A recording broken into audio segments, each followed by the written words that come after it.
पापा, कल मेरा रिजल्ट आने वाला है और जैसा आपने बताया था कि ये जादुई पेन सारे आंसर लिख देगा, पापा वैसा ही हुआ। मैंने जैसे ही लिखना शुरू किया,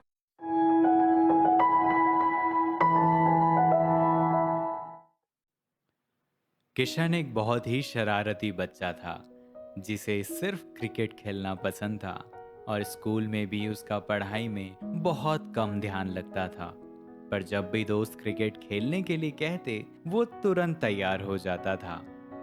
किशन के घर में उसके सिर्फ पिता थे, क्योंकि किशन के जन्म के साथ ही उनकी माँ का स्वर्गवास हो चुका था। तो पिता ने ही अकेले किशन को पाल पोस कर बड़ा किया था। पर वो भी किशन की आदतों से परेशान हो चुके थे, क्योंकि वो जब भी उसे पढ़ाई के लिए कहते वो इधर उधर के बहाने बनाकर भाग जाता, क्योंकि वो एक लौता था और माँ के न होने की वजह से पिता ने उसकी हर ख्वाहिश, हर जिद पूरी की थी। पापा मुझे वो आईफोन चाहिए। मेरे सारे दोस्तों के पास है, बस मेरे ही पास नहीं है। बेटा, तुझे अभी से फ़ोन की क्या ज़रूरत है? बाकी बच्चों को देख के हमें अपनी ज़रूरतें नहीं बढ़ानी चाहिए। नहीं पापा, मुझे फोन चाहिए तो चाहिए बस। पिता को लगता है कि अब तो ये बड़ा हो रहा है, अगर अभी इसे पैसे की कीमत नहीं समझाई तो शायद इसे आगे भी समझ ना आए। तब वो उसे एक सीख देने के लिए कुछ प्लान करते हैं। सुबह सुबह जब वो स्कूल जाने के लिए रेडी होता है, तब पापा कहते हैं, किशन तुम्हें आईफोन चाहिए ना, तो तुम्हें एक काम करना होगा। इस बार की परीक्षा में तुम्हें कम से कम 80% लाने होंगे। पापा की बात सुनने के बाद वो शौक में आ जाता है, क्योंकि पढ़ाई में तो उसका वैसे भी ध्यान नहीं था और बामुश्किल वो पासिंग मार्क्स के साथ पास हो पाता था। पर पापा वो एग्जाम। कोई परवर नहीं, तुम्हें फ़ोन चाहिए ना, तो मुझे नंबर चाहिए, बस बात यहीं पर ख़त्म। एग्ज़ाम का वक्त भी नज़दीक आ जाता है और जैसा हमेशा होता है, किशन इस बार भी पास नहीं हो पाता और बुरी तरह से फेल हो जाता है।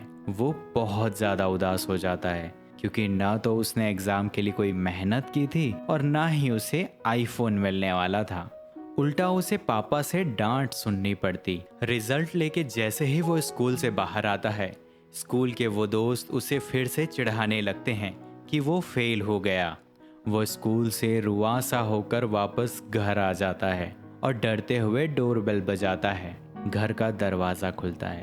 पापा सामने होते हैं और उसे अंदर ले जाते हैं, क्योंकि उन्हें भी पता था कि आज रिजल्ट का दिन था। और वो किशन के हाथ से रिजल्ट लेकर देखने लगते हैं। पर तुम्हें तो आईफोन चाहिए था ना, तो इस बार तो तुम्हारा फ़ोन तुम्हें नहीं मिलेगा। सॉरी पिताजी, मैंने एग्ज़ाम के लिए तैयारी की ही नहीं थी, मुझे माफ़ कर दीजिएगा। मैं तो बस खेलता रहता था। बेटा, तुम्हें क्या लगता है मुझे ये सब नहीं पता?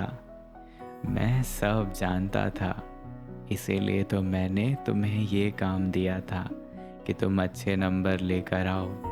पर कोई बात नहीं, इस बार तुम अच्छे से तैयारी करना और तुम्हारे लिए मेरे पास एक गिफ्ट है। अगर तुम मेरी कुछ शर्तें मानोगे तो ही तुम्हें ये गिफ्ट मिलेगा। हाँ पापा, पक्का। इस बार मैं आपकी हर बात मानूंगा, वो भी अच्छे से। अगर तुमने इन शर्तों को अच्छे से निभाया तो तुम 80 क्या 90 क्या पूरे 99% भी ला सकते हो। क्या? सच में पापा? पापा आप बताइए मुझे क्या करना होगा। अरे ठीक है ठीक है, इतने उतावले मत हो। सुनो, पहली शर्त, जो भी तुम पढ़ोगे उसे इस पेन से अपनी कॉपी में बार बार लिखना होगा, ताकि वो जादू से इस पेन के अंदर समा जाए। दूसरी शर्त, ये पेन तुम किसी और को नहीं दोगे और ना ही इसकी जादुई होने वाली बात किसी से भी कहोगे।